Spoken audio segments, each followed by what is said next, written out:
Robert Kiyosaki के दो dad थे। एक उनके रियल डैड जो हाईली एजुकेटेड थे। रॉबर्ट के दूसरे डैड उनके दोस्त माइक के डैड थे जो 8th ग्रेड भी पास नहीं थे। उन्हें वो अपना दूसरा डैड मानते थे। दोनों ही डैड अपने करियर में सक्सेसफुल थे और दोनों की अर्निंग्स भी काफ़ी अच्छी थी। लेकिन फिर भी रॉबर्ट के हाईली एजुकेटेड डैड सारी लाइफ फाइनेंशियली स्ट्रगल करते रहे एंड लास्ट में जाने के बाद अपने पीछे काफ़ी सारा कर्ज छोड़ कर गए। यही रॉबर्ट के पुअर डैड थे। वहीं दूसरी तरफ उनके दूसरे डैड हवाई के one of the richest man बने और अपने जाने के बाद अपनी फैमिली के लिए मिलियंस डॉलर का बैंक बैलेंस एंड प्रॉपर्टी छोड़ के गए। यही रॉबर्ट के रिच डैड थे। रिच डैड के पास ऐसा क्या था जो पुअर डैड के पास नहीं था, जिसकी वजह से वो हाईली एजुकेटेड होने के बाद भी सारी ज़िंदगी फाइनेंशियली स्ट्रगल करते रहे? जानने के लिए वीडियो को एंड तक ज़रूर देखें।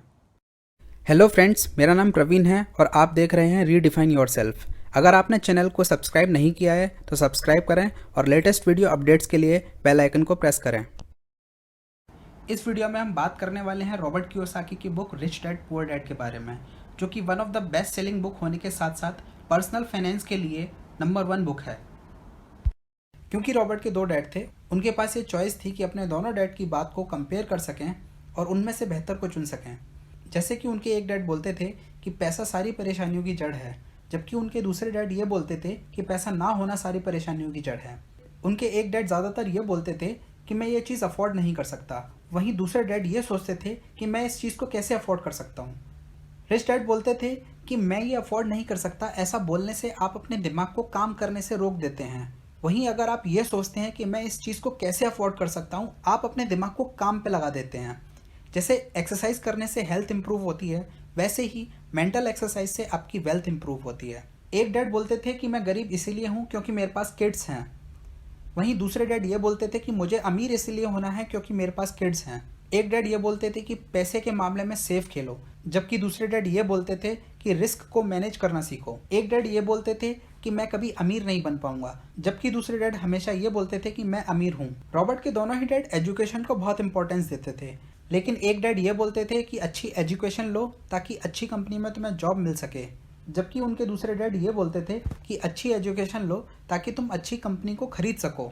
जब रॉबर्ट 9 साल के थे, वो अपने दोस्त माइक के साथ अपने रिच डैड के पास गए और उनसे पूछा कि क्या वो उन्हें सिखाएंगे कि पैसे कैसे कमाए जाते हैं। रिच डैड दोनों बच्चों को सिखाने के लिए तैयार हो गए और उनको हर सैटरडे 3 घंटे के लिए अपने स्टोर में काम करने के लिए कहा। उसके लिए उन्हें वो 10 सेंट्स पे भी किया करते थे। रॉबर्ट ने हर सैटरडे काम करना शुरू कर दिया, लेकिन कुछ दिनों बाद उन्हें इस काम से बोरियत होने लगी और उन्हें लगने लगा कि 10 सेंट्स बहुत कम पे है, जिसके लिए वो रिच डैड से बात करने के लिए एक दिन उनके ऑफिस गए।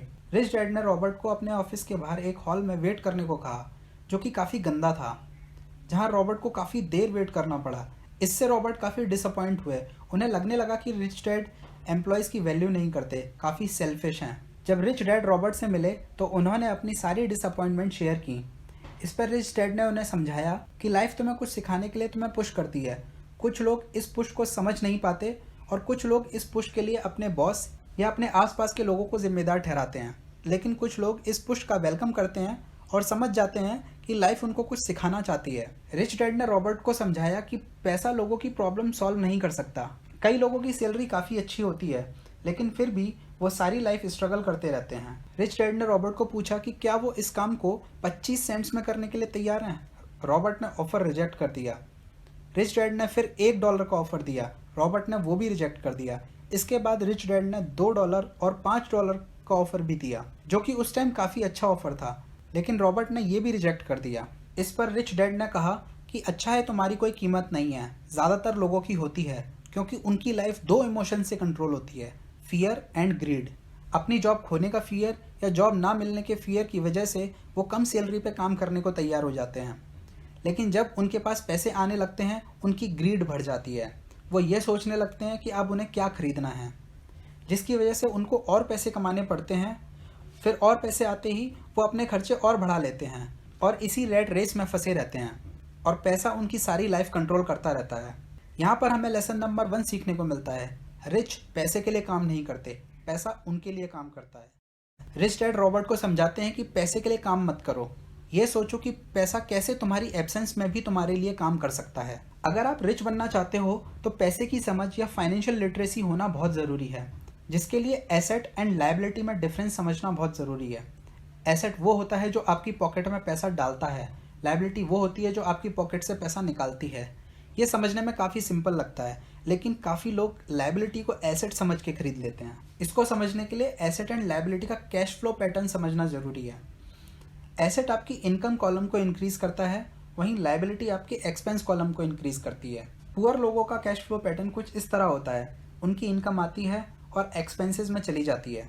मिडिल क्लास का कैश फ्लो पैटर्न कुछ इस तरह होता है, उनकी इनकम आती है और वो उसको लायबिलिटीज़ जैसे घर, कार, लग्जरी के लिए यूज़ करते हैं, जिससे उनके एक्सपेंस बढ़ जाते हैं। रिच का कैश फ्लो पैटर्न कुछ इस तरह होता है, वो अपने एसेट पर फोकस करते हैं जो उनकी इनकम बढ़ाता है और वो उस इनकम से अपने एक्सपेंसेस पे करते हैं। ज़्यादातर लोग अपने घर को सबसे बड़ा एसेट मानते हैं, लेकिन आपका घर आपके लिए एसेट नहीं, लायबिलिटी है, क्योंकि वो आपको कोई इनकम प्रोड्यूस करके नहीं दे रहा। उल्टा आपको उसका हाउस टैक्स, मेंटेनेंस जैसी चीज़ों के लिए पैसा खर्च करना पड़ेगा। यहाँ पे हमें सेकंड लेसन सीखने को मिलता है। रिच बनने के लिए फाइनेंशियल लिटरेट होना बहुत ज़रूरी है। हमें अपने एसेट पर फोकस करना चाहिए ताकि वो हमारे एक्सपेंसेस को पे कर सकें। जब हमारा एसेट कॉलम बड़ा हो जाए, उससे होने वाली सरप्लस इनकम को फिर से एसेट में री इन्वेस्ट करना चाहिए। ज़्यादातर लोग सारी ज़िंदगी दूसरों के लिए काम करते रहते हैं। जैसे कि अगर हम किसी कंपनी में जॉब कर रहे हैं तो हम अपनी कंपनी या बॉस के लिए काम करते हैं, उनको पैसे वाला बना रहे हैं। उसके बाद हम गवर्नमेंट के लिए काम करते हैं, क्योंकि हमें जो भी सैलरी मिलती है उसे हम देख भी नहीं पाते, उससे पहले गवर्नमेंट अपना हिस्सा टैक्स की फॉर्म में ले लेती है।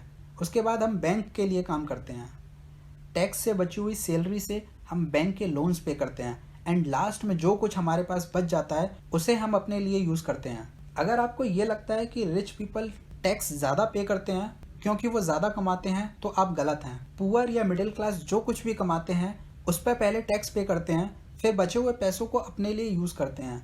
जबकि रिच कमाते हैं, फिर अपने खर्चे करते हैं, फिर जो कुछ बच जाता है उस पर टैक्स पे करते हैं। यहाँ पे हमें लेसन नंबर 3 सीखने को मिलता है, माइंड योर ओन बिजनेस। हमें अपने लिए काम करना चाहिए।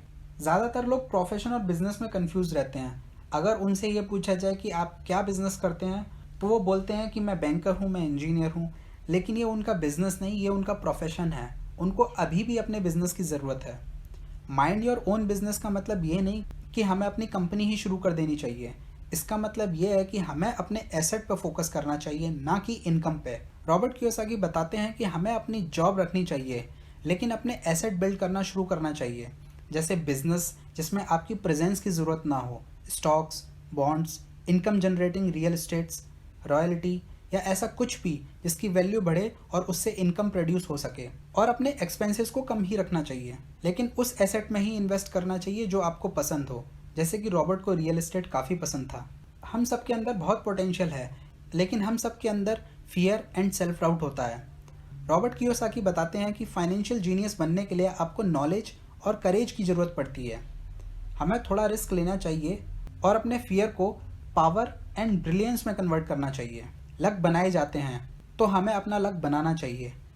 मनी असली एसेट नहीं है, असली एसेट हमारा दिमाग होता है। हमें अपना दिमाग ट्रेन करना चाहिए, क्योंकि दिमाग में आने वाले एक आइडिया से भी करोड़ों रुपए बनाए जा सकते हैं। रॉबर्ट ने एक बार फिनिक्स में 75,000 की प्रॉपर्टी से कुछ ही घंटों की मेहनत से 40,000 बनाए थे। उन्होंने वो प्रॉपर्टी लोकल एजेंट या डीलर से ना लेके बैंक्रप्सी अटॉर्नी के ऑफिस से $20,000 में ली थी, जिसके लिए उन्होंने $2,000 डाउन पेमेंट किया था। वो भी उन्होंने अपने एक दोस्त से $200 में उधार लेके दिया था। जब तक उनकी प्रॉपर्टी की लीगल फॉर्मेलिटीज़ चल रही थी, उन्होंने ऐड करना शुरू कर दिया कि $75,000 की प्रॉपर्टी $60,000 में। क्योंकि ऑफ़र अच्छा था, लोग आने लगे, उनकी प्रॉपर्टी उनकी होते ही बिक गई। उन्होंने जस्ट कुछ घंटे की मेहनत और अपने दिमाग का यूज़ करके 40,000 बनाए। यहाँ पे हमें 4th लेसन सीखने को मिलता है कि अमीर पैसा बनाते हैं, कमाते नहीं।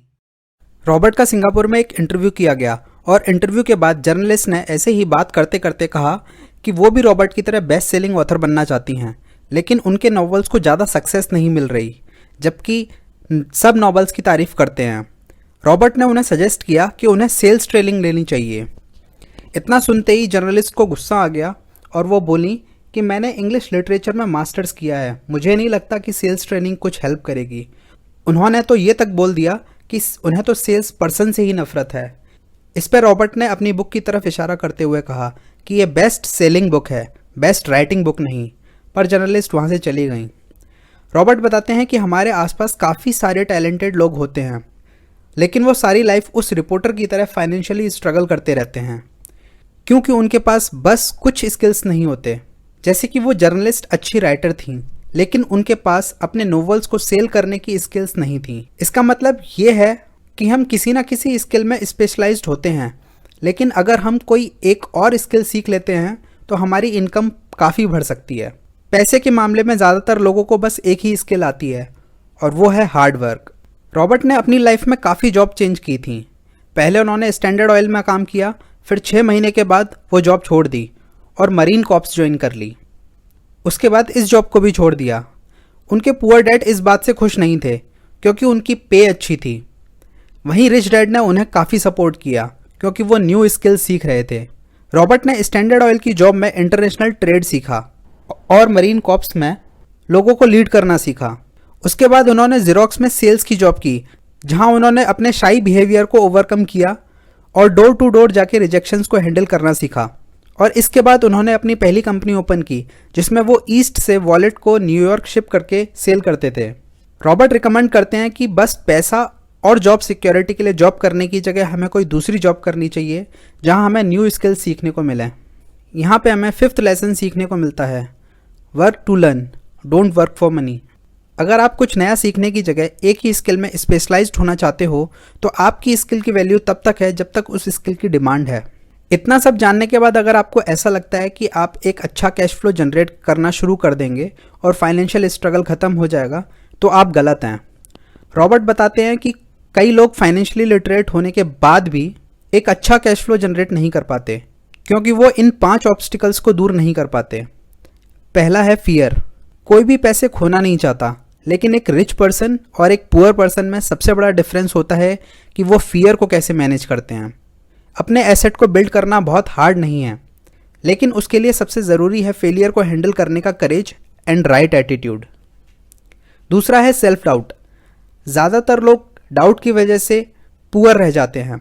अगर हम कुछ काम करना चाहते हैं, लेकिन हमें कोई ये बोल दे कि ये डील अच्छी नहीं है, चाहे उसे उसकी नॉलेज भी ना हो, तब भी हम डाउट की वजह से उस काम को नहीं करते। तीसरा है लेजीनेस। ज़्यादातर लोग आपको ये कहते हुए मिल जाएंगे कि मैं बिजी हूँ, इसीलिए नहीं कर पा रहा, लेकिन ये लेजीनेस का सबसे कॉमन फॉर्म है। रॉबर्ट ने इसको ठीक करने का तरीका बताया है, ग्रीड या लालच। मैं ये नहीं कर सकता, ऐसा सोचने की जगह अगर आप अपना माइंड सेट चेंज करो और ये सोचो कि मैं इसे कैसे कर सकता हूँ, तो आप एक अच्छा माइंड सेट डेवलप करते हो। बहुत ज़्यादा ग्रीड या लालच बुरा है, लेकिन थोड़ी ग्रीड आपकी हेल्प कर सकती है। फोर्थ है बैड हैबिट्स। रिच डैड सबसे पहले अपने आप को पे करते थे। अपने पैसों को पहले अपनी ज़रूरत के लिए यूज़ करते थे, फिर बाकी काम जैसे टैक्स पे करना, लोन जैसी चीज़ों को पे करते थे। ऐसा नहीं कि हमें टैक्स और लोन पे नहीं करने चाहिए, पर अगर आप इनको सबसे पहले पे कर देते हो, तो बचे हुए पैसे में अपने आप की ज़रूरतों को एडजस्ट करने पर फोकस करते हो। ये हैबिट्स ही आपको रिच बनने से रोकती हैं। वहीं अगर आप अपने आप को पे करते हो, आपके ऊपर एक प्रेशर रहेगा टैक्स एंड लोन का, जिसको पे करने के लिए आप एक्स्ट्रा इनकम जनरेट करने की कोशिश करेंगे। 5th है एरोगेंस। रिच डैड ने रॉबर्ट को बताया था कि जब जब वो एरोगेंट हुए हैं, उन्हें पैसे गंवाने पड़े हैं, क्योंकि उनको ये लगता है कि जो उन्हें नहीं पता वो इम्पोर्टेंट नहीं है। ज़्यादातर लोग अपनी इग्नोरेंस को छुपाने के लिए एरोगेंट हो जाते हैं। इग्नोरेंट होना गलत बात नहीं है। अगर आप अपनी इग्नोरेंस को दूर करने के लिए अपने आप को किसी एक्सपर्ट की हेल्प से एजुकेट करते हो तो। और यहाँ पे हमें इस बुक का 6th और फाइनल लेसन सीखने को मिलता है। रिच होने के लिए अपनी लाइफ में आने वाले सारे ऑब्स्टिकल्स को दूर करना है। उम्मीद है आपको वीडियो पसंद आया होगा, तो वीडियो को ज़रूर शेयर करें और कमेंट करके ज़रूर बताएं कि रिच डैड की किस बात से आप बहुत ज़्यादा इन्फ्लुएंस हुए हैं। अगर आप रिच डैड पुअर डैड पढ़ना चाहते हैं, तो डिस्क्रिप्शन बॉक्स में दिए हुए अमेज़ॉन एफिलिएट लिंक से परचेज़ कर सकते हैं। तो मिलते हैं अगले वीडियो में।